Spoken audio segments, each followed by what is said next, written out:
Hey everyone, welcome back to the podcast. I am here today with Myra Simmons. Myra Simmons is the Coding Improvement Coordinator for ANOVA. She has a lot of different credentials with the AAPC as well as the American Institute of Healthcare Compliance.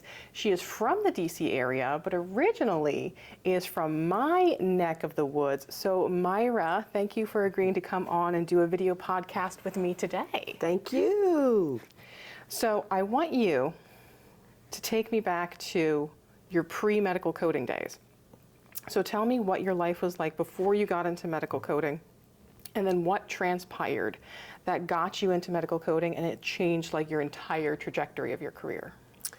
Well, before I became a medical coder, I went to LPN school to become a licensed practical nurse. I felt as though that was my ambition. I wanted to help people.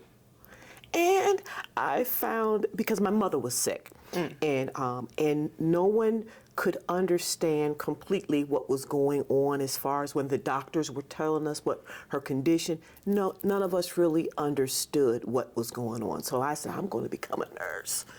I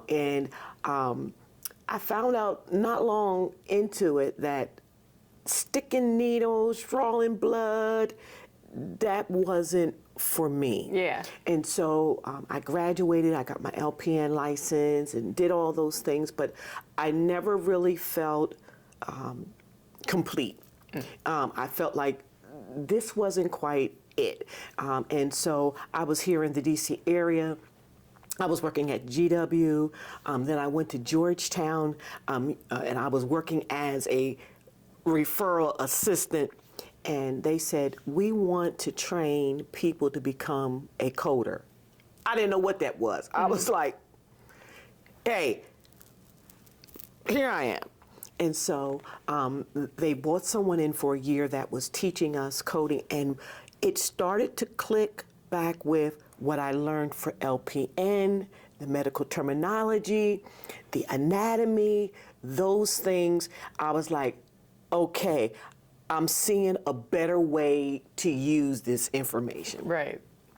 And so I was picked to get this free training. So I've never paid for any of my education. Never. You know, that's funny because that is one of the similar things that happened to me. I mean, my extra certifications I paid for, but I went to Reading Community College and signed up and then wound up getting one of those state workforce improvement grants, paid for that whole schooling. And then I went to Reading Hospital and they said, we need a bunch of coders. You know, as long as you pass this certification, we'll pay for it for you.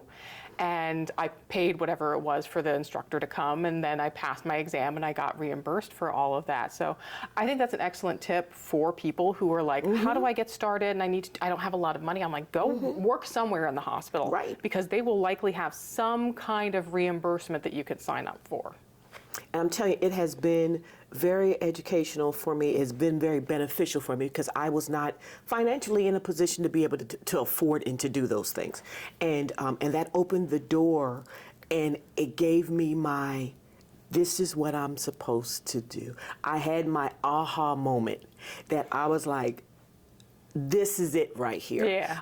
You know, and I was able to, I was like, wow, I can put all the pieces of the puzzles together and come out with a solution. And that made me just feel so rewarding. And the first time I took the test, I didn't pass. And I was like, I'm going to do this. I couldn't afford, now I'm telling my age, I couldn't afford the $200 to take the exam. And so I worked hard and I was able to get it together. And when I passed that second time, I was like, I'm on it right now. This is it. This is it. And it has been 20 plus years, you know, for that. And I have seen so many different things, people investing in me, believing in me, encouraging me. Because, you know, I was homeless. When I was here in DC, I got pregnant. I was living on the streets of DC. That's what I heard. That's what I've seen the snippets. I've seen here's Myra Simmons. She went from being on the streets of DC to being a medical coder and doing all these great things. And I'm like, well, wait a minute, a bunch of stuff happened in between there. I need to find out what happened. Yeah, I was homeless. I had a son. I wasn't married, and life was hard. If you're talking about DC, I'm from Reading. Okay, I'm from Reading, Pennsylvania, and so DC, just not able to make ends meet and what have you. And someone looked and said, "There's more to you than what I see, Myra." And I couldn't believe it, and invested in me, and life changed. Yeah. And so that's why I'm so adamant. I'm driven. I'm so passionate that I have to help other people.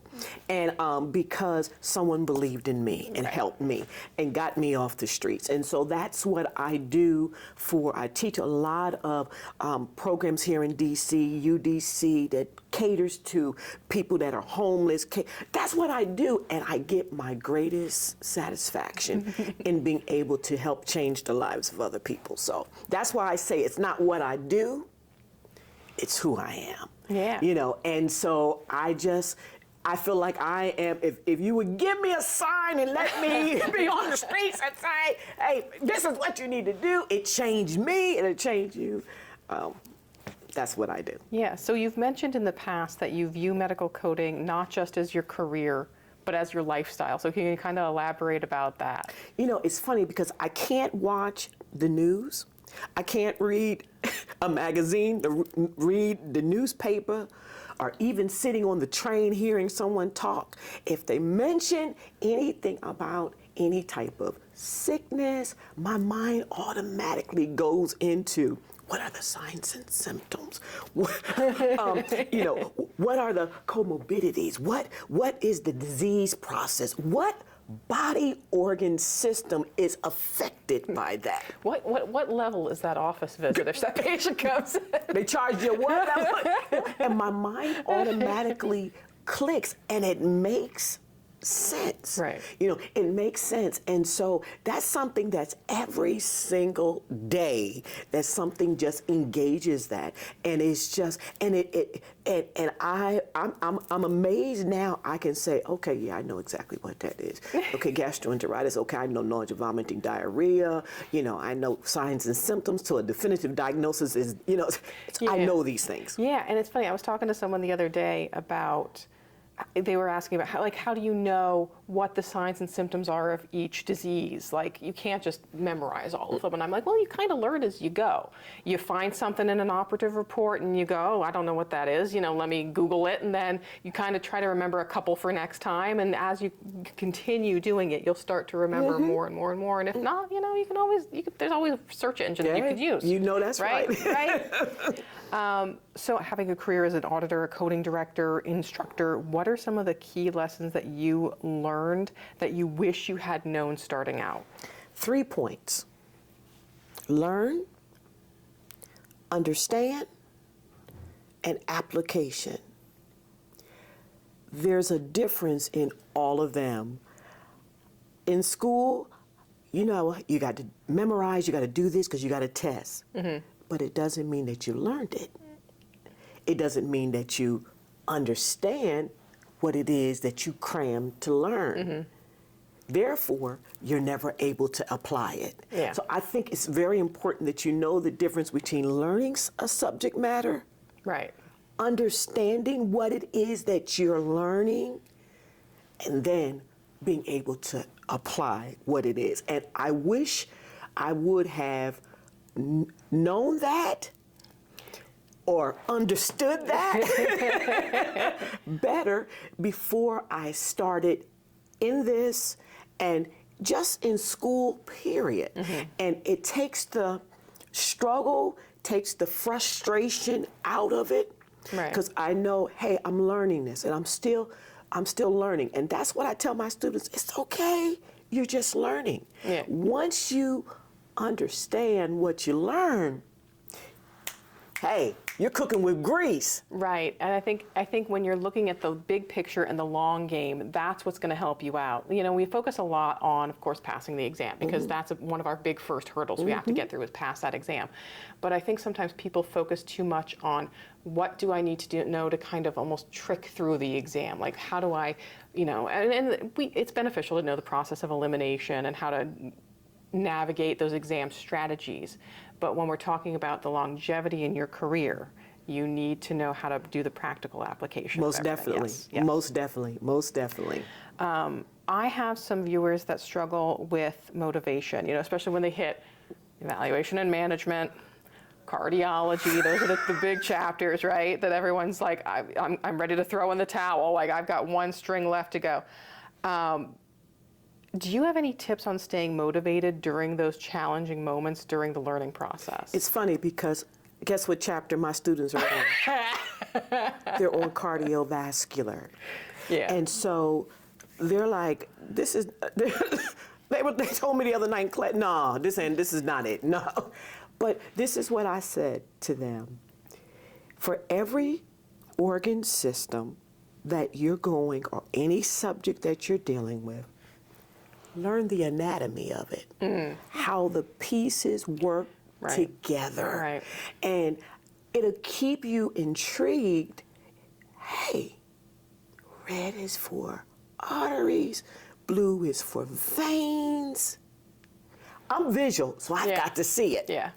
And it'll help you put those pieces together, and it's like, okay, I got it. But me learning the anatomy and why does this have to go with that? For E&M, I hate, did I say that? I hate E&M because I've always been a surgical coder. So the emphasis has not been so much on E&M. But this is something I had to teach myself. This is a question that I ask. Why were they here? And what's being treated today? Right. And that helped me that I'm looking at this note, please give me a break. But at the end, why were they here?